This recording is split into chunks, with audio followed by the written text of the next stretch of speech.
Hello friends, welcome back to GK Prince Academy. दोस्तों, हम लोग डिस्कस कर रहे थे UP triple SC junior assistant mains exams के प्रैक्टिस सेट का, जो कि 3284 भर्ती है जो होना है 1 फरवरी को। ठीक है, एग्ज़ाम का अभी फीस कटाया जा रहा है, तो जिन लोगों का फीस नहीं जमा हो पाया वो जमा कर दीजिए।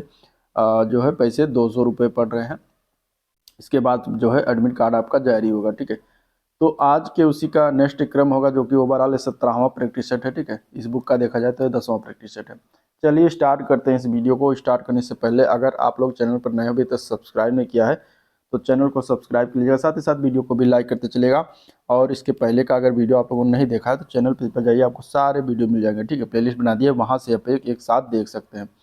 शुरुआत करेंगे। पहला क्वेश्चन दिया गया है, हिंदी से देखेंगे।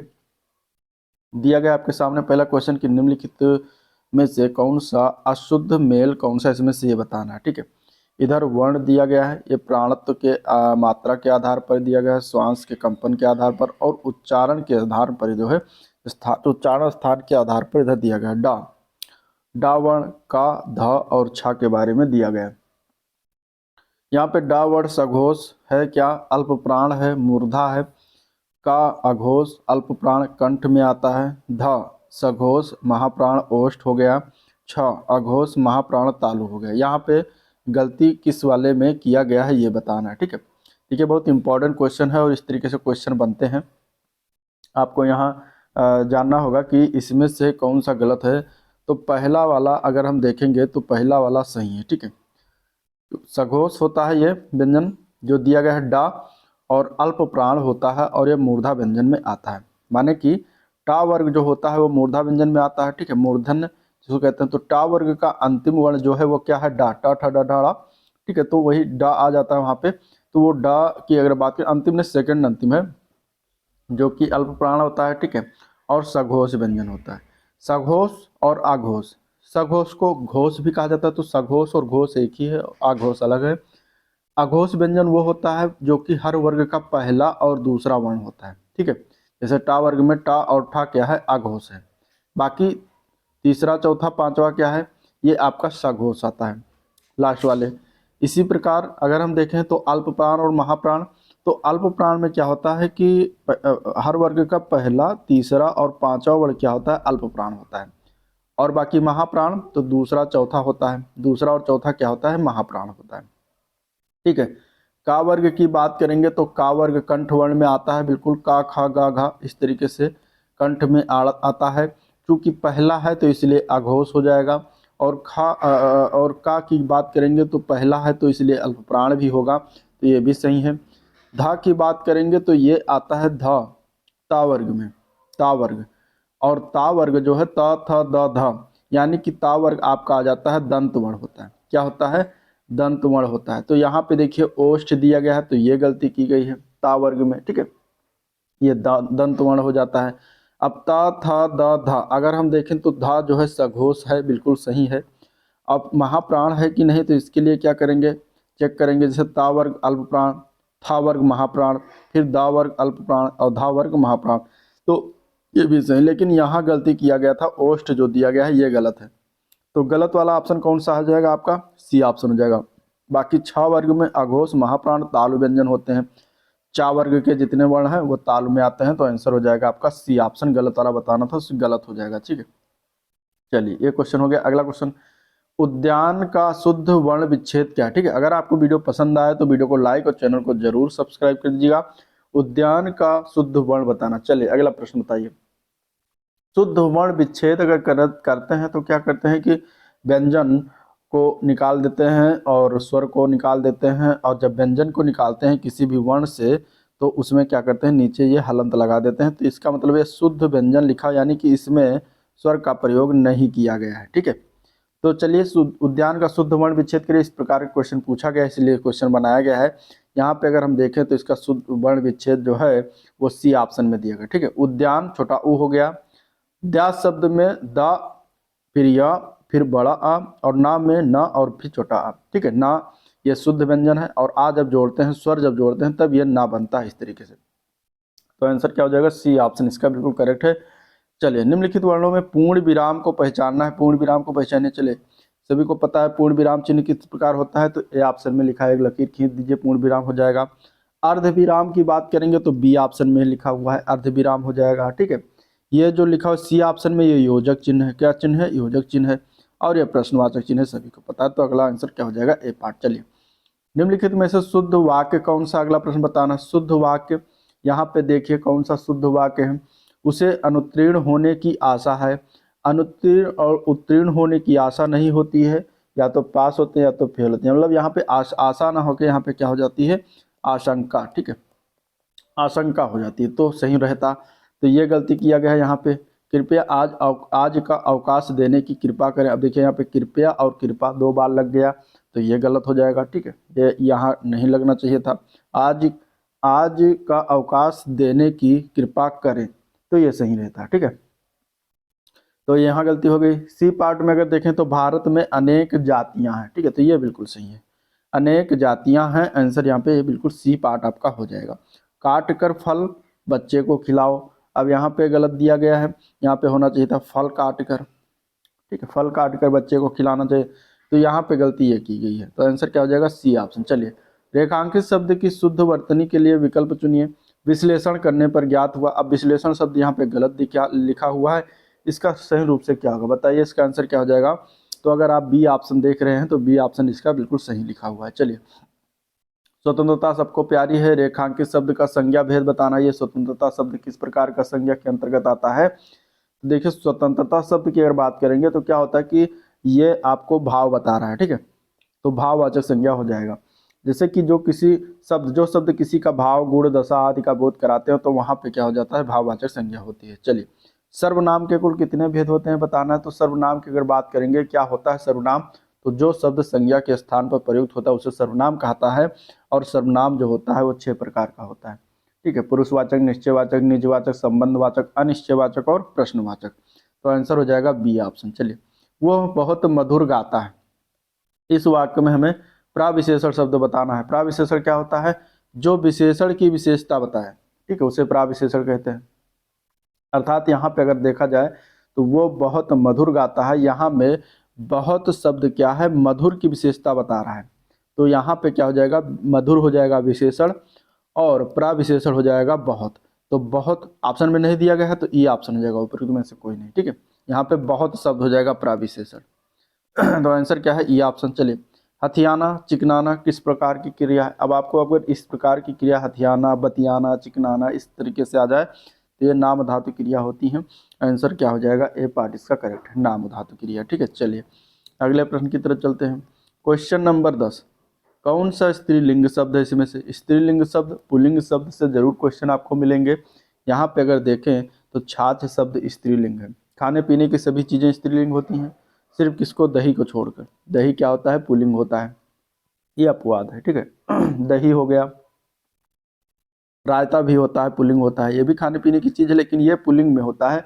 हलवा हो गया। अब ये कुछ अपवाद हैं जिसको आपको याद रखना है, क्योंकि यही क्वेश्चन में बन जाता है। भात हो गया, ठीक है, पराठा हो गया। तो ये इतने शब्द कुछ हैं जो एग्जाम में पूछे भी गए हैं, और ये इंपॉर्टेंट है, आप इसको याद रखिएगा। ये सभी शब्द क्या होते हैं, ये पुल्लिंग होते हैं। बाकी जितनी खाने पीने की चीज़ें हैं क्या होती हैं, आपकी स्त्रीलिंग में होती है। यहाँ पे छाछ क्या है, स्त्रीलिंग शब्द है। चलिए, राम की गाय चरती है, वाक्य में कौन सा कारक। अब यहाँ पे देखिए की शब्द मिल गया, की परसर्ग मिल गया, का, की, के, रारी, रे, जहाँ पे आ जाता है संबंध हो जाता है, तो आंसर क्या हो जाएगा, सी ऑप्शन बिल्कुल करेक्ट है। चलिए, अगले प्रश्न की तरफ चलते हैं। पंकज, जलज आज किस प्रकार के शब्द हैं। अब पंकज और जलज दो शब्द दिया गया है, ये सभी शब्द जो होते हैं ये योग ऋण होते हैं। आंसर सी ऑप्शन जाएगा। देखिए, रचना के आधार पर शब्द भेद की बात करें तो 3 प्रकार का होता है, 3 प्रकार का होता है। उसमें आपका पहला हो जाता है योग ऋण, दूसरा हो जाता है यौगिक, और तीसरा हो जाता है ऋण शब्द। योग ऋण क्या होता है, ऐसे शब्द समान अर्थ को न प्रकट करके किसी विशेष अर्थ को प्रकट करते हैं, योग ऋण कहलाते हैं। यानी कि इनका तीसरा अर्थ निकलता हो, तीसरा अर्थ निकले, यानी कि फिर बहुब्रीहि समास के जितने भी आपको उदाहरण है वो क्या हो जाएंगे, वो योग ऋण शब्द के उदाहरण हो जाएंगे, ठीक है। यौगिक शब्द क्या होते हैं, यौगिक शब्द की बात करेंगे तो 2 या 2 से अधिक शब्दों से मिलकर बनते हैं। जैसे कि अगर हम बात करेंगे तो विज्ञान हो गया, वी प्लस ज्ञान, प्रयोगशाला हो गया, प्रयोग प्लस शाला, विद्यालय हो गया, विद्या प्लस आलय, तो ये सभी क्या है, यौगिक शब्द है, ठीक है। ऋण शब्द क्या होता है, जिन शब्दों का सार्थक खंड ना हो, मतलब अगर खंड करें तो क्या हो, उनका कोई अर्थ ना निकले तो वो क्या हो जाते हैं, अपना ऋण शब्द होते हैं और निश्चित अर्थ रखते हैं। जैसे कि दिन, रात, अगर आप इसको खंड भी करते हैं तो दी अगल अलग हो जाएगा, न अलग हो जाएगा, रा अलग हो जाएगा, ता अलग हो जाएगा, इनका कोई सार्थक अर्थ ना निकलेगा। तो उस प्रकार के शब्द क्या होते हैं, रूढ़ शब्द होते हैं। ठीक है, तो ये तीनों हो गया जो कि याद होना चाहिए। यहाँ पे सी ऑप्शन सही है। पंकज जलज, ये जलज जल में उत्पन्न वाला, पंकज कीचड़ में उत्पन्न होने वाला, अर्थात कमल की ये बात कर रहा है। ठीक है, तो इस प्रकार यहाँ पे तीसरा अर्थ निकलता है, तो यह क्या हो जाएगा आपका, योग रूढ़ में हो जाएगा। चलिए, मिथिलेश कुमारी किन्हें कहा जाता है, मिथिलेश कुमारी कहा जाता है माता सीता जी को। आंसर बी ऑप्शन करेक्ट है। ठीक है, इनके अन्य नाम जो पर्यायवाची समझ लीजिए, जैसे भूमिजा, वैदेही, जानकी, रामप्रिया, जनक सुता, ये सभी क्या है, सीता जी के अन्य नाम है। चलिए, पराधीन में कौन सा उपसर्ग है, उपसर्ग की जब बात करेंगे तो आप पराधीन में उपसर्ग की बात करेंगे तो यहाँ पे पर उपसर्ग लगा हुआ है, ए पार्ट हो जाएगा। ठीक है, पर उपसर्ग।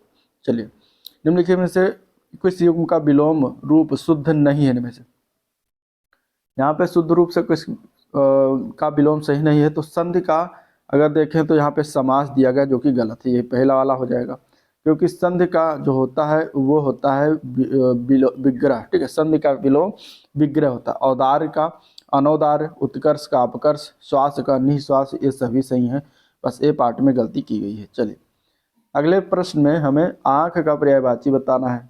आंख का पर्यायवाची क्या होता है, आंख का पर्यायवाची लोचन होता है, चक्षु होता है। ठीक है, चक्षु हो गया, नयन, दृग, नेत्र, अच्छ, ये सभी क्या होता है, आंख का पर्यायवाची होता है। ठीक है, आंख का पर्यायवाची होता है। याद रखिएगा, इसमें लोचन आंसर हो जाएगा, ए पार्ट। पावक जो होता है ये अग्नि, अनल, पावक, धूम्रकेत, जात, देव, हुतासन, वायु, सखा, ये सभी पावक का पर्यायवाची। वसन जो होता है ये कपड़ा का पर्यायवाची होता है, कपड़ा, चीर, पट, अंबर, वस्त्र। प्रभा जो होता है ये चमक का पर्यायवाची होता है, चमक, ज्योति, दीप्ति, छवि, आभा, ये सभी। चलिए, निम्नलिखित में से अनेकार्थी शब्द का दूसरा अर्थ बताना है। अज, अजन्मा, अज अजन्मा का अर्थ होता है जिसका कभी जन्म और मृत्यु न हो, अर्थात ईश्वर का ना जन्म होता है ना ही मृत्यु होता है, तो अज अजन्मा हो जाएगा ईश्वर। आंसर डी ऑप्शन इसका करेक्ट है। चलिए, कुल और कुल शब्द का अर्थ भेद बताना है यहाँ पे। कुल और कुल, पहले वाले कुल का अर्थ क्या होता है, पहले वाले कुल का अर्थ होता है कुल मतलब वंश, और कुल मतलब क्या होता है, किनारा। तो वंश और किनारा इसका राइट आंसर है, बी ऑप्शन इसका करेक्ट है। चलिए, जो मोक्ष चाहता हो, इसके लिए एक शब्द में क्या कहेंगे, तो जो मोक्ष चाहता हो उसके लिए एक शब्द में कहा जाता है मुमुक्षु। क्या कहा जाता है, मुमुक्षु। तो आंसर ए पार्ट इसका करेक्ट हो जाएगा। मर जाने की कामना को कहते हैं मुमूर्षा। क्या कहते हैं, मुमूर्षा कहा जाता है मर जाने की कामना को। ठीक है, और जिसे मर जाने की कामना हो उसके मुमूर्षु कहा जाएगा, तो ये याद रखिएगा। चलिए, अगले प्रश्न की तरफ चलते हैं। मत एक किस संधि का उदाहरण, मत एक, मत एक अगर इसका विच्छेद करेंगे तो मत प्लस एक बनेगा, मत एक। ठीक है, मत प्लस एक, यहाँ पे छोटा आ प्लस अ मिलकर अ बन रहा है, और अ किस में बनता है, तो ये वृद्ध संधि हो जाता है। ठीक है, वृद्ध संधि हो जाता है, क्योंकि छोटा बड़ा के बाद अगर अ, ये और अ आए तो दोनों स्थान पर अ, और अगर हम बात करेंगे ओ और अ आता है तो दोनों के स्थान पर अ हो जाता है, ये वृद्ध संधि के उदाहरण हो जाता है। जैसे कि एकाएक, सदैव, महाऔषध, महाऐश्वर, ये सभी जो होते हैं आपके क्या हो जाते हैं, जो है वृद्ध स्वर संधि के उदाहरण। ठीक है, गुण संधि में देवेंद्र, देव प्लस इंद्र बनता है। ठीक है, महाउत्सव, महोत्सव हो जाता है, महर्षि हो जाता है, महा प्लस ऋषि, ये सब गुण संधि है। यड़ संधि में यद्यप, यदि प्लस अप हो जाता है। ठीक है, व्यंजन शब्द दिग्गज, दिक प्लस गज। चलिए, निम्नलिखित में से कौन सा चक्रपाणी में प्रयुक्त समास, समास की बात करेंगे तो चक्रपाण की अगर बात करेंगे तो इसका विग्रह क्या करा होगा, चक्र है पाण में, यानी पाण मतलब होता है हाथ में, तो चक्र है हाथ में, अर्थात किसके हाथ में चक्र होता है, तो विष्णु जी के हाथ में चक्र होता है, यानी कि तीसरा अर्थ यहाँ पे निकल रहा है विष्णु। तो यहाँ पे क्या हो जाएगा, ये बहुव्रीहि समास हो जाएगा। ठीक है, बहुव्रीहि समास हो जाएगा, बहुव्रीहि समास हो जाएगा। ठीक है, तो यहाँ पे क्या हो जाएगा, अगर हम ऑप्शन की बात करेंगे तो ये बहुव्रीहि समास का उदाहरण है, तो ई ऑप्शन हो जाएगा, उपयुक्त में से कोई नहीं। ठीक है, उपयुक्त में से कोई नहीं। चलिए, अगले क्वेश्चन की तरफ चलते हैं। संयुक्त वाक्य की पहचान क्या होती है, संयुक्त वाक्य की पहचान जो होती है उसमें एक प्रधान और एक समानाधिकरण उपवाक्य होता है, और दोनों उपवाक्य जो होते हैं आपस में स्वतंत्र रहते हुए किसी योजक चिन्ह से जुड़े होते हैं, जैसे कि और, अथवा, किंतु। तो वहां पे संयुक्त वाक्य होता है। तो आंसर हो जाएगा सी ऑप्शन, ठीक है। चलिए, निम्नलिखित में से विभत्स का विरोधी क्या हो जाएगा? किस रस का, मतलब कौन सा रस विभत्स का विरोधी है? तो विभत्स का अर्थ क्या होता है? इसका अर्थ होता है घृणा, ठीक है, घृणा होता है इसका अर्थ। विभत्स का अर्थ क्या होता है? घृणा होता है। अब घृणा शब्द है तो इसका विरोधी क्या हो जाएगा? श्रृंगार रस यानी कि प्रेम हो जाएगा। तो श्रृंगार हो जाएगा, ठीक है, सी ऑप्शन करेक्ट। चलिए, ले चला साथ में तुझे कनक, जो भिक्षुक लेकर स्वर्ण झनक, इसमें अलंकार बताइए। अब यहाँ पे अलंकार की बात करेंगे तो देखिए आपको जो भिक्षुक लेकर स्वर्ण झनक, तो यहाँ पे एक शब्द आपको ज्यों मिल गया। अब ज्यों जहाँ मिल जाए, जन जानो मिल जाए, मन मानो मिल जाए, मनहु जनहु मिल जाए, तो वो किस प्रकार का अलंकार होता है? तो वो उत्प्रेक्षा अलंकार हो जाता है। सीधा आपको कुछ नहीं देखना है, बस आपको अगर शब्द ढूंढने हैं, ये सब शब्द अगर मिल जा रहे हैं तो उत्प्रेक्षा अलंकार लगा दीजिएगा, ठीक है। जन जानो, मन मनहु, मन मानो, मनहु जनहु, ज्यों, ये सभी मिल जाए तो आपको क्या हो जाएगा? उत्प्रेक्षा अलंकार हो जाएगा। चलिए, अगले प्रश्न में बताना है, घाट घाट का पानी पीना, इस लोकोक्ति का उपयुक्त अर्थ क्या होगा? घाट घाट का पानी पीना का अर्थ अनेक क्षेत्रों का अनुभव या संसार का अनुभव प्राप्त करना होता है। अनुभव में कमी नहीं होगा, जीवन में स्थिरता का अभाव ये भी नहीं होगा, धन का भटकना ये भी नहीं होगा, परोपकार के लिए यहाँ घूमना ये भी नहीं होगा। आंसर हो जाएगा ई ऑप्शन, उपयुक्त में से कोई नहीं, क्योंकि इसका अर्थ होता है संसार का अनुभव प्राप्त करना, यानी कि बहुत सारी जगहों का अनुभव प्राप्त करना। चलिए, जूही की कली, ये कविता है, इसके कवि कौन है? जूही की कली कविता के रचयिता सूर्यकांत त्रिपाठी निराला जी हैं। आंसर ए पार्ट इसका करेक्ट हो जाएगा, ठीक है। चलिए, 27 से लेकर 30 तक आपको गद्यांश को पढ़ना है, इस गद्यांश को पढ़ लीजिएगा, कुछ इस तरीके से दिया गया है। और हम चलते हैं क्वेश्चन की तरफ, ठीक है। ये गद्यांश दिया गया है जो आप वीडियो पॉज करके पढ़ सकते हैं।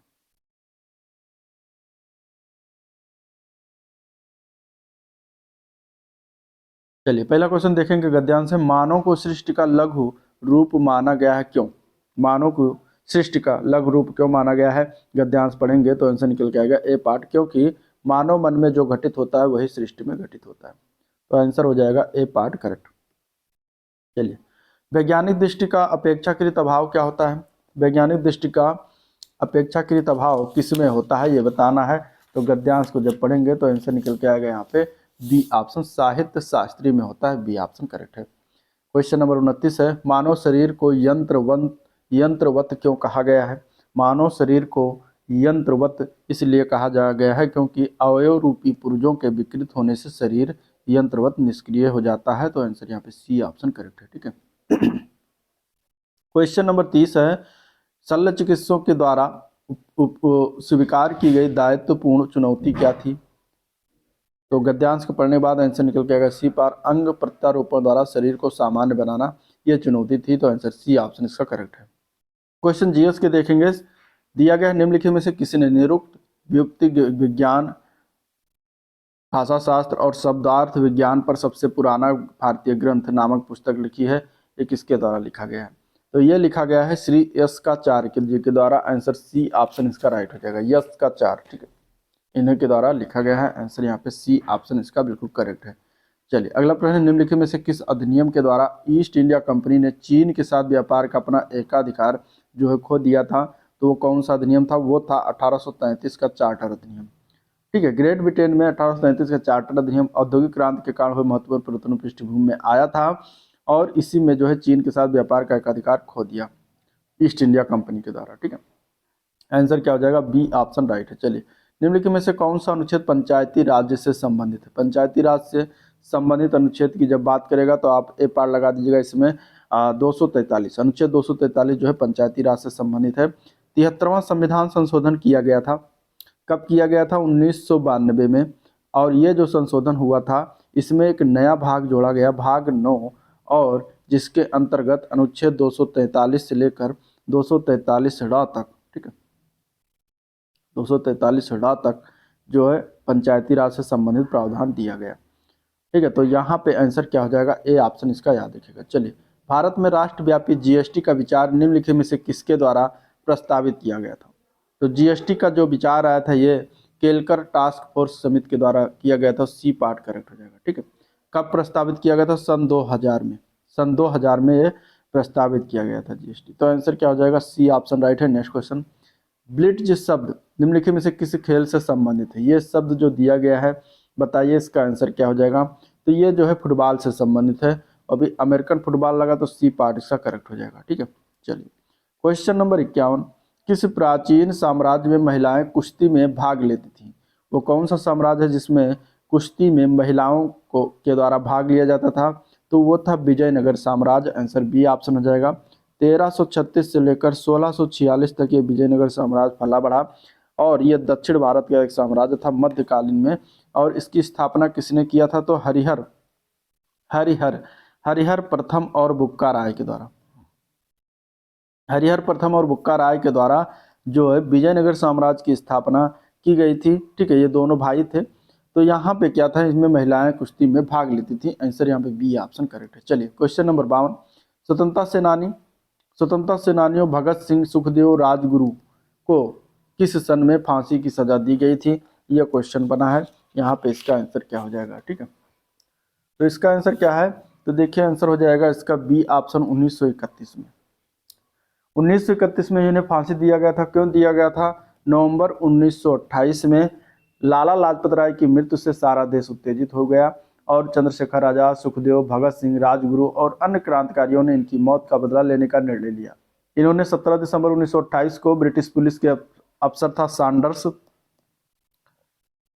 सैंडर्स की क्या करती, गोली मारकर हत्या कर दी। सैंडर्स हत्याकांड के आरोप में भगत सिंह, सुखदेव और राजगुरु को 23 मार्च 1931 को फांसी की सजा दे दी गई थी। तो आंसर यहाँ पे ये हो जाएगा। नेक्स्ट क्वेश्चन, किसने 1862 में इंदु प्रकाश का प्रकाशन किया है। ये क्वेश्चन है, इसका आंसर क्या है, तो ये किया गया था जस्टिस रानाडे के द्वारा। आंसर से ए पार्ट करेक्ट हो जाएगा। ठीक है, ये पत्रिका थी, क्या था, ये पत्रिका थी जिसका प्रकाशन हुआ था 1862 में। और जस्टिस रानाडे जो थे ये एक भारतीय न्यायाधीश, लेखक एवं समाज सुधारक थे जिन्होंने इसका प्रकाशन किया था। तो ए पार्ट इसका राइट है। चलिए, भारतीय संविधान के किस संशोधन अधिनियम ने मतदान की उम्र 21 वर्ष से घटाकर 18 वर्ष कर दिया गया था। तो वो संविधान 61वां संविधान संशोधन 1989 था, जिसके तहत हुआ था। अनुच्छेद 326 में संशोधन किया गया था। तो आंसर डी पार्ट हो जाएगा। चलिए, ओजोन होल किससे संबंधित है। ओजोन होल की बात करेंगे तो ओजोन होल यहाँ पे अगर देखा जाए तो समताप मंडल में ओजोन परत की मोटाई की कमी से संबंधित है, उसको ओजोन होल कहा जाता है। इसका रासायनिक सूत्र होता है O3। तो आंसर सी ऑप्शन इसका राइट है। अगला प्रश्न, निम्नलिखित में से कौन सा शहर पश्चिमी ऑस्ट्रेलिया की राजधानी है। पश्चिमी ऑस्ट्रेलिया की राजधानी जो है उसका नाम है पर्थ। पर्थ शहर है जो कि एकमात्र ऐसा देश है ऑस्ट्रेलिया जो कि पूरे महाद्वीप पर फैला हुआ है। इसे द्वीपीय महाद्वीप भी कहा जाता है और ऑस्ट्रेलिया सबसे छोटा महाद्वीप है। ठीक है, और यह दक्षिणी गोलार्ध में पूरी तरह से स्थित है। इसे प्यासी भूमि का देश भी कहा जाता है। इसकी खोज कब की गई थी, 1768 ईस्वी में। इंग्लैंड का कैप्टन कुक था, उसने खोजा था। ठीक है, तो पश्चिमी ऑस्ट्रेलिया की राजधानी पर्थ है और ऑस्ट्रेलिया, पूरे ऑस्ट्रेलिया की राजधानी का नाम कैनबरा है। ठीक है, ग्रेट बैरियर रीफ जो होता है ये देश जो है विश्व में ग्रेट बैरियर रीफ जो एक प्रवाल भित्ति है उसके लिए प्रसिद्ध है। ठीक है, यहाँ पे काल गुरली और कूल गार्डी यहाँ पे क्या है, प्रसिद्ध सोने की खान है। तो ये सब चीजें हो गई। चलिए, शिपकीला दर्रा हिमालय की किस घाटी में स्थित है। शिपकीला दर्रा की बात करेंगे तो सतलज घाटी में पड़ता है। Answer D option correct. ये प्रमुख दर्रा हिमालय का जो कि शिमला से तिब्बत को जोड़ता है। ठीक है, तो आंसर क्या हो जाएगा, डी ऑप्शन करेक्ट है। नेक्स्ट क्वेश्चन, निम्नलिखित में से कौन सा एक भारतीय कृषि की मुख्य विशेषता नहीं है इनमें से। यह मानसून पर निर्भर है, बिल्कुल निर्भर होता है। कृषि जनसंख्या का दबाव है, बिल्कुल कृषि पर दबाव है जनसंख्या का। यह निर्वाह कृषि है, विषय ही निर्वाह कृषि है। जानवरों का महत्व है, बिल्कुल सही, जानवरों का महत्व है। ठीक है, फसलों की विविधता है भारतीय कृषि में, बिल्कुल। खाद्य फसलों की प्रधानता है, बिल्कुल। इसमें औद्योगिक फसलों की प्रधानता है, बिल्कुल गलत हो जाएगा। डी ऑप्शन यहाँ पे हो जाएगा। ठीक है, गलत है। चलिए, अंतर्राष्ट्रीय परमाणु ऊर्जा एजेंसी का मुख्यालय कहाँ पर है। अंतर्राष्ट्रीय परमाणु ऊर्जा एजेंसी का मुख्यालय की बात करेंगे तो वियना में पड़ता है। वियना जो है कहाँ है, ये शहर ऑस्ट्रिया देश में पड़ता है। तो आंसर क्या हो जाएगा, उपयुक्त में से कोई नहीं, ई पार्ट हो जाएगा। स्थापना इसकी कब हुई थी, 1957 को।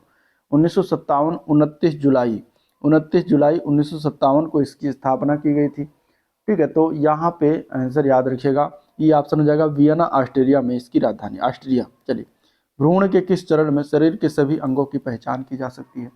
तो भ्रूण के फीटस चरण होता है, यानी 12वें सप्ताह में शरीर के सभी अंगों की पहचान की जा सकती है। तो फीटस यहाँ पे हो जाएगा सी ऑप्शन, 12वां सप्ताह। अगला प्रश्न देखते हैं, अगला क्वेश्चन क्या है। अगला प्रश्न है वह ताप जिस पर कोई ठोस वस्तु अपनी ठोस अवस्था से द्रव अवस्था में जब परिवर्तित होता है तो क्या कहलाता है। ठोस अवस्था से द्रव अवस्था में बदलना गलन कहलाता है। क्या कहलाता है? गलन कहलाता है। गलनांक हो जाएगा इसका राइट आंसर। ठीक है, इस निश्चित ताप को ठोस का गलनांक कहते हैं। आंसर बी ऑप्शन करेक्ट है। चलिए, निम्नलिखित में से कौन सा वनस्पति रेशा नहीं है इनमें से? वनस्पति रेशा इनमें से कौन सा नहीं होगा? क्वेश्चन नंबर 62 का आंसर हो जाएगा सी पार्ट। नायलॉन जो होता है वो वनस्पति रेशा नहीं होता।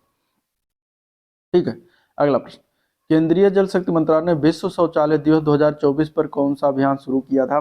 तो ये शुरुआत किया गया था, उसका नाम था हमारा शौचालय हमारा सम्मान। डी ऑप्शन इसका राइट हो जाएगा। यह विश्व शौचालय दिवस कब मनाया जाता है? तो 29 नवंबर को। 29 नवंबर को हर साल मनाया जाता है, ये भी याद रखिएगा। ठीक है, चलिए अगला प्रश्न। भारतीय सेना ने अपना वार्षिक संयुक्त मानवीय सहायता आपदा राहत अभ्यास संयुक्त विमोचन 2024 का आयोजन कहाँ किया था? तो इसका आयोजन की बात करेंगे तो ये आपदा राहत अभ्यास संयुक्त विमोचन 2024 का जो है सफलतापूर्वक संपन्न किया गया था, और यह गुजरात के अहमदाबाद और पोरबंदर के तट पर आयोजित किया गया था। तो अहमदाबाद और पोरबंदर तट पर, तो यहाँ पे ऑप्शन वन ना होने की वजह से इसका आंसर हो जाएगा ई ऑप्शन, उपयुक्त में से कोई नहीं। चलिए, हाल ही में केंद्रीय मंत्रिमंडल ने अपनी प्रमुख पहल अटल इनोवेशन मिशन को किस तिथि तक जारी रखने की मंजूरी दी थी? तो 31 मार्च 2028 तक ये जारी रहेगा। आंसर यहाँ पे बी ऑप्शन इसका राइट है। चलिए, अब क्वेश्चन हम देखेंगे कंप्यूटर से। डैश कंप्यूटर की मेमोरी अर्थमेटिक लॉजिक यूनिट और इनपुट आउटपुट डिवाइस को बताता है कि किसी कार्यक्रम के इंस्ट्रक्शन को कैसे प्रतिक्रिया देना है। 66 का आंसर क्या हो जाएगा? तो ये इसमें से क्या है? तो वो है कंट्रोल यूनिट। ठीक है, सी यू जिसको कहते हैं। तो कंट्रोल यूनिट जो होता है कंप्यूटर के हर घटक को नियंत्रित करता है। ये इनपुट तथा आउटपुट क्रियाओं को नियंत्रित करता है, साथ ही एएलयू और मेमोरी के बीच डेटा के ट्रांसफर को निर्देशित करता है। ठीक है, तो आंसर क्या हो जाएगा? सी ऑप्शन इसका राइट है। Next question. विंडो एक्सप्लोरर क्या है? विंडो एक्सप्लोरर क्या है, यह पूछा गया है। यहाँ पे दिया गया है ड्राइव से नहीं, एक पीसी है बिल्कुल नहीं, एक नेटवर्क है ये भी नहीं है, एक ब्राउजर ये भी नहीं है, और एक फाइल मैनेजर है। तो ये सही हो जाएगा ई ऑप्शन। ठीक है, विंडोज एक्सप्लोरर जो है एक ग्राफिकल फाइल मैनेजर है। ठीक है, ग्राफिकल फाइल मैनेजर है जो कंप्यूटर में स्थित ड्राइव्स, फोल्डर, फाइल्स का हायरार्किकल स्ट्रक्चर्स को प्रदर्शित करता है तथा कंप्यूटर में ड्राइव्स लेटर्स के रूप में मैप की गई नेटवर्क ड्राइव्स को भी शो करता है। तो आंसर क्या हो जाएगा? सी ई ऑप्शन है सही है। चलिए, डैश एक बड़े आकार का अक्षर है जिसका प्रयोग एमएस वर्ड 2010 में पैराग्राफ या सेक्शन की शुरुआत में एक सजावटी तत्व के रूप में किया जाता है। उस कैप का नाम बताना है, क्या हो जाएगा? तो उस कैप का नाम है drop cap. Answer C option correct है। ठीक है, ड्रॉप कैप का उपयोग डॉक्यूमेंट को सजावट और सुंदरता प्रदान के लिए किया जाता है। इसमें किसी सेक्शन या पैराग्राफ के पहले अक्षर का आकार 2 या 2 से अधिक लाइन की होती है। ठीक है, यानी कैपिटल लेटर में होता है। और ड्रॉप कैप को अप्लाई करने के लिए इंसर्ट टैब पर जाना है, फिर ड्रॉप कैप बटन चुनना है। ठीक है, और वहां से लागू हो जाएगा। तो आंसर यहाँ पे सी ऑप्शन इसका राइट है। Next question. एक स्प्रेडशीट में चार्ट में किसी लीजेंड के लिए गलत विकल्प की पहचान करें। ठीक है, तो स्प्रेडशीट यानी कि एमएस एक्सेल में जब हम चार्ट में लेजेंड बनाते हैं तो उसे डाउन नहीं कर सकते, बाकी लेफ्ट, टॉप, राइट कर सकते हैं, डाउन ऑप्शन नहीं होता। तो सी ऑप्शन हो जाएगा। ठीक है, यहाँ पे गलत वाला क्या हो जाएगा? सी ऑप्शन हो जाएगा। चलिए, कंप्यूटर के संदर्भ में ट्रैकर बाल किस प्रकार का डिवाइस है? ट्रैकर बाल की अगर बात करेंगे तो एक ये इनपुट डिवाइस है। क्या होता है? Input device. आपको ऑप्शन में नहीं मिल रहा है तो आंसर हो जाएगा ई ऑप्शन, उपयुक्त में से कोई नहीं। ठीक है, ट्रैकर बाल हो गया, माउस है, कीबोर्ड है, जॉयस्टिक है, स्कैनर, माइक्रोफोन, वेबकैम। ठीक है, barcode reader, OCR, OMR, Kimball, tag reader, light pen, touch screen, speech recognition system, ये सभी इनपुट डिवाइस के अंतर्गत आते हैं। चलिए, कंप्यूटर केस के पीछे निम्नलिखित में से क्या होता है? कंप्यूटर आवरण यानी कि केस के पीछे यहाँ पे अगर हम देखें तो पैरेलल या प्रिंटर पोर्ट होता है। क्या होता है? पैरेलल या प्रिंटर पोर्ट। प्रिंटर पोर्ट को पैरेलल पोर्ट कहते हैं। पैरेलल पोर्ट में ही प्रिंटर लगता है। ठीक है, तो उसको पैरेलल पोर्ट या फिर प्रिंटर पोर्ट के नाम से भी जाना जाता है, जो प्रिंटर के द्वारा उपयोग में लाया जाता है। प्रिंटर पोर्ट इंटरफेस का एक प्रकार है। प्रिंटर पोर्ट हमेशा कंप्यूटर आवरण के पीछे स्थित होता है। अगला क्वेश्चन। निम्नलिखित में से कौन सा विकल्प बूटिंग प्रक्रिया का सबसे अच्छा वर्णन करता है? इनमें से यहाँ पे अगर हम देखें 72, तो ऑपरेटिंग सिस्टम को हार्ड डिस्क से मुख्य मेमोरी में लाना और कंप्यूटर को यूजर्स के प्रोग्राम को निष्पादित करने के लिए तैयार करना, ये होता है बूटिंग प्रक्रिया। ठीक है, तो आंसर क्या हो जाएगा यहाँ पे? ए ऑप्शन इसका बिल्कुल करेक्ट है। चलिए, विंडो को किसी आइकन में सिंक कर देना क्या होता है? किसी विंडो को आइकन में सिंक कर देना क्या होता है? तो ये होता है विंडो को मिनिमाइज करना। आंसर क्या हो जाएगा? बी ऑप्शन करेक्ट हो जाएगा, विंडोज को मिनिमाइज करना। ठीक है, नेक्स्ट क्वेश्चन। प्रोग्राम को चलाने और चीज़ों को परिवर्तित करने के लिए स्क्रीन के टॉप पर फाइल, एडिट, फॉन्ट, टूल्स जैसी कमांड क्या होती है? ये किस में होती है? किस, उसको क्या कहते हैं बेसिकली? तो उसको कहा जाता है मेनू बार। क्या कहा जाता है? ये सारी चीज़ें मेनू बार में पाई जाती हैं। आंसर यहाँ पे क्या हो जाएगा? ए ऑप्शन इसका बिल्कुल करेक्ट। ठीक है, question number 75। Libre office Calc में एक फार्मूला हमेशा एक प्रतीक से शुरू होता है और लिब्रे ऑफिस कैल्क में वो प्रतीक का क्या है ये बताना है। उस प्रतीक, वो प्रतीक है बराबर का चिन्ह, जो कि यहाँ पे ऑप्शन में न मिलता है, तो आंसर हो जाएगा ये ऑप्शन उपयुक्त में से कोई नहीं। वह प्रक्रिया समग्र सॉफ्टवेयर जो यूजर्स को इंटरनेट सर्च करने देता है क्या कहलाता है? तो देखिए, जहाँ पे इंटरनेट को सर्च करा जाता है, जहाँ पर किया जाता है, वो होता है सर्च इंजन। ठीक है, सर्च इंजन में ही सर्च करेंगे। ऐसे कंप्यूटर प्रोग्राम सर्च इंजन कहलाते हैं, जो किसी कंप्यूटर सिस्टम पर स्टोर सूचना में से वांछित सूचना को ढूंढ निकालते हैं। तो यहाँ आंसर हो जाएगा इसका ए ऑप्शन बिल्कुल राइट है। ठीक है, चलिए अगले क्वेश्चन की तरफ चलते हैं। Question number 77। ईमेल हेडर में निम्नलिखित में से कौन सा या कौन से फील्ड शामिल है? ईमेल हेडर ईमेल हेडर में अगर हम देखें तो टू शामिल होता है। ठीक है, सीसी शामिल होता है, बीसीसी शामिल होता है और सब्जेक्ट भी रहता है, सब्जेक्ट भी शामिल रहता है। ठीक है, अब यहाँ पे जो सेव दिया गया ये शामिल नहीं है, तो दो को हटाकर 1, 3 और 4, यानी कि डी ऑप्शन सही है। डी ऑप्शन क्या है? सही है। चलिए, C2C कॉमर्स कार्य करने के लिए निम्नलिखित में से कौन सा आधारभूत संरचना आवश्यक है इनमें से? ठीक है, C2C customer to customer. C2C की अगर बात करेंगे तो वर्ल्ड वाइड वेब हो सकता है। ठीक है, इलेक्ट्रॉनिक डेटा इंटरनेट स्टैंडर्ड ये नहीं होगा। कॉर्पोरेट नेटवर्क ये हो सकता है। कारोबारों को जोड़ने वाले सुरक्षित इलेक्ट्रॉनिक कम्युनिकेशन ये नहीं होगा। तो आंसर यहाँ पे सी ऑप्शन सही है, 1 और 3। देखिए, जब कोई कंज्यूमर कंज्यूमर टू कंज्यूमर इसका जो है होता है, और जब कोई कंज्यूमर अपने वस्तु या सामान को किसी अन्य उपभोक्ता को इंटरनेट पर बेचता है, तो इस लेन देन को कंज्यूमर टू कंज्यूमर यानी कि C2C कहा जाता है। इसमें कंज्यूमर अपनी कोई भी पुरानी चीज़ जैसे लैपटॉप, मोबाइल या उपभोक्ता को सीधे इंटरनेट के माध्यम से बेचता है। जैसे कि OLX पर क्या करता है, कोई कंज्यूमर अपना दिखाता है सामान कि हमारा ये सामान बेचने के लिए, उस पर अपलोड करता है, और दूसरा कंज्यूमर ही है जो उसको सर्च करके अगर उसको ज़रूरत होती तो उसको खरीदता है। तो इस प्रकार ये OLX एक अच्छा उदाहरण है C2C कॉमर्स का। ठीक है, अब C2C कॉमर्स कार्य करने के लिए वर्ल्ड वाइड वेब की जरूरत है, मतलब इंटरनेट की ज़रूरत होती है, और इलेक्ट्रॉनिक डेटा इंटरनेट स्टैंडर्ड आधारभूत संरचना भी जरूरत होती है। ठीक है, तो यहाँ पे आंसर सही है बेसिकली पहला और दूसरा, ए पार्ट सही हो जाएगा। ठीक है, कॉर्पोरेट नेटवर्क भी होता है, लेकिन इसमें अगर देखा जाए एग्जैक्ट तो पहला और दूसरा सही है। आंसर ए पार्ट करेक्ट है। चलिए नेक्स्ट क्वेश्चन। निम्नलिखित में से कौन सा साइबर सुरक्षा का एक प्रकार है? साइबर सुरक्षा, साइबर सिक्योरिटी की एक प्रकार इसमें बताना 79 का आंसर। तो यहाँ पे अगर देखा जाए cloud security, network security, application security, तो बिल्कुल सही है, ये उपयुक्त तो सभी हो जाएंगे। सभी जो है साइबर सुरक्षा के एक प्रकार के अंतर्गत आते हैं। आंसर यहाँ पे डी ऑप्शन करेक्ट है। चलिए, आर्टिफिशियल इंटेलिजेंस क्या अगला क्वेश्चन है। आर्टिफिशियल इंटेलिजेंस जिसको कहते हैं AI। तो AI क्या है?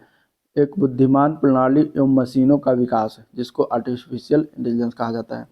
एक क्या है? बुद्धिमान मशीनें विकसित करना इसका लक्ष्य है। तो आर्टिफिशियल इंटेलिजेंस एक ऐसा क्षेत्र है जिसका उद्देश्य बुद्धिमान मशीनें विकसित करना है, जो कि सी पार्ट में दिया गया है, तो सी पार्ट इसका करेक्ट हो जाएगा। चलिए, अब क्वेश्चन यूपी स्पेशल देखेंगे। उत्तर प्रदेश में कितने भारतीय राज्यों और केंद्र शासित प्रदेश से घिरा है? उत्तर प्रदेश कितने भारतीय राज्यों और केंद्र शासित प्रदेश से घिरा हुआ है? तो अगर हम देखें इसका आंसर क्या हो जाएगा, तो 8 राज्य है प्लस 1 केंद्र शासित प्रदेश है, यानी कि टोटल 9 हो जाएगा। ऑप्शन में नहीं दिया गया है, तो ये ऑप्शन इसका बिल्कुल सही है। ठीक है, कौन कौन सा है? तो एक जो केंद्र शासित प्रदेश है उसका नाम दिल्ली है। ठीक है, बाकी 8 राज्य कौन सा है? तो हरियाणा, हिमाचल प्रदेश, उत्तराखंड, और बिहार, झारखंड, राजस्थान और मध्य प्रदेश और छत्तीसगढ़ से लगता है। ठीक है, चलिए, और सबसे बड़ी सीमा किसकी लगती है? तो मध्य प्रदेश। सबसे छोटी सीमा हिमाचल प्रदेश की। नेक्स्ट क्वेश्चन, उत्तर प्रदेश की भौगोलिक सीमा सर्वाधिक राज्यों को स्पर्श करती है, निम्नलिखित में से कौन सा राज्य इसमें सम्मिलित है? तो अभी ऊपर बताया उत्तराखंड। उत्तराखंड की बात करें शामिल है, मध्य प्रदेश शामिल है, झारखंड भी शामिल है, उड़ीसा नहीं शामिल, तो बी ऑप्शन हो जाएगा। ठीक है, चलिए अगला क्वेश्चन देखते हैं, निम्नलिखित में से कौन सा सही सुमेलित है इसमें से? बखीरा वन्यजीव अभ्यारण्य कहाँ पर है? तो क्या यह उन्नाव जिला में है, ओखला, ललितपुर में है? बताइए इसका आंसर क्या हो जाएगा। यहाँ पे कौन सा सही सुमेलित है? ठीक है, तो उत्तर अगर हम देखें तो यहाँ पे दिया गया है सांडी वन्यजीव हरदोई जिला, महावीर स्वामी बस्ती। तो सही वाला सिर्फ यहाँ सी ऑप्शन है, सांडी वन्यजीव अभ्यारण्य हरदोई में पड़ता है, बाकी सभी गलत है। ठीक है, बखीरा वन्यजीव अभ्यारण्य जो है ये संत कबीर नगर में पड़ता है, संत कबीर नगर में पड़ता है बखीरा वन्यजीव अभ्यारण्य। ठीक है, संत कबीर नगर हो गया। और ओखला वन्यजीव अभ्यारण्य की बात करेंगे तो ये गौतम बुद्ध नगर जिले में पड़ता है। ठीक है, गौतम बुद्ध नगर जिले के नोएडा क्षेत्र में स्थित है, तो ये हो जाएगा। चलिए, महावीर स्वामी वन्यजीव अभ्यारण्य आप ऑप्शन बताइए कमेंट करके कि क्या कहाँ पड़ता है। चलिए नेक्स्ट क्वेश्चन, निम्नलिखित में से कौन सा एक सही सुमेलित नहीं है? झील दिया गया और स्थान दिया गया है। यहाँ पे देखिए, सौज झील मैनपुरी में है, बिल्कुल सही। शेखा झील अलीगढ़ में, बिल्कुल सही। बखीरा झील संत कबीरनगर, बिल्कुल सही। सरसई नावर झील आगरा में, बिल्कुल गलत, क्योंकि ये पड़ता है इटावा में। कहाँ पड़ता है? इटावा में पड़ता है। तो गलत वाला यहाँ पे डी है, बाकी सारे सही हैं, तो आंसर हो जाएगा डी ऑप्शन। चलिए, उत्तर प्रदेश का बीज प्रमाणीकरण ब्यूरो कहाँ पर स्थित है? ये पड़ता है आलमबाग। आलमबाग कहाँ है? उत्तर प्रदेश की राजधानी लखनऊ। आलमबाग बस स्टैंड बना है, इसका जो है स्थापना कब किया गया था? सन 2002 में। किसका? बीज प्रमाणीकरण ब्यूरो का। ठीक है, चलिए, गोविंद बल्लभ सागर परियोजना कहाँ पर अवस्थित है? गोविंद बल्लभ सागर परियोजना जो है सोनभद्र के पिपरी नामक स्थान पर स्थित है। आंसर यहाँ पे क्या हो जाएगा? बी ऑप्शन करेक्ट हो जाएगा। ठीक है, ये सोन नदी की सहायक नदी है, रिहंद नदी उसी पर बना गया। ये भारत की सबसे बड़ी कृत्रिम झील भी है, ये भी याद रखिएगा। चलिए, 1879 में उत्तर प्रदेश के अंतर्गत प्रथम पेपर मिल की स्थापना कहाँ हुई? प्रथम पेपर मिल की स्थापना किया गया था लखनऊ में। आंसर क्या हो जाएगा? यहाँ पे बी ऑप्शन करेक्ट हो जाएगा। अगला प्रश्न, उत्तर प्रदेश उद्योग बंधु योजना का मुख्य उद्देश्य क्या है? उद्योग बंधु योजना के मुख्य उद्देश्य की बात करेंगे तो आंसर हो जाएगा बी पार्ट, समयबद्ध औद्योगिक इकाइयों को स्थापित करना इसका उद्देश्य है। आंसर यहाँ पे बी ऑप्शन बिल्कुल राइट है। ठीक है, नेक्स्ट क्वेश्चन है, काष्ठ नक्काशी घरेलू उद्योग के लिए उत्तर प्रदेश का कौन सा नगर प्रसिद्ध है? तो इसके लिए जो है सहारनपुर। काष्ठ नक्काशी के लिए सहारनपुर विश्व प्रसिद्ध है, तो आंसर क्या हो जाएगा? B option. इसको कैपिटल ऑफ वुड क्राफ्ट के नाम से भी जाना जाता है सहारनपुर को। चलिए, निम्नलिखित में से कौन सा खनिज उत्तर प्रदेश के मिर्जापुर जिले में पाया जाता है? मिर्जापुर जिले में पाया जाने वाला जो खनिज है वहाँ पे चूना पत्थर मिलता है, डोलोमाइट मिलता है, संगमरमर भी मुख्यतः पाया जाता है, तो आंसर हो जाएगा सी ऑप्शन। ठीक है, ये सभी तीनों जो है मिर्जापुर में पाए जाते हैं। चलिए, अगले क्वेश्चन की तरफ बढ़ते हैं, इखलाक खान का रोजा यानी कि मकबरा उत्तर प्रदेश के निम्नलिखित में से किस जिले में है? तो इखलाक खान का रोजा यानी मकबरा उत्तर प्रदेश का ये बदायूं जिला में स्थित है। कहाँ पर स्थित है? बदायूं जिला में। ऑप्शन में ना होने से इसका ये ऑप्शन सही है, उपयुक्त में से कोई नहीं। ठीक है, इखलास खान का रोजा के नाम से इसको जाना जाता है, जिसका निर्माण अगर हम बात करें तो इसकी बेगम ने करवाया था। ठीक है, तो आंसर क्या हो जाएगा यहाँ पे? ई ऑप्शन हो जाएगा। नेक्स्ट क्वेश्चन, लखनऊ स्थित बाल संग्रहालय की स्थापना किस वर्ष हुई थी? तो बाल संग्रहालय की स्थापना कब किया गया था? 1957 में किया गया था। इसका पूरा नाम मोतीलाल नेहरू बाल संग्रहालय है। आंसर यहाँ पे सी ऑप्शन करेक्ट है बिल्कुल। नेक्स्ट क्वेश्चन, हिंडन हवाई अड्डा कहाँ पर अवस्थित है?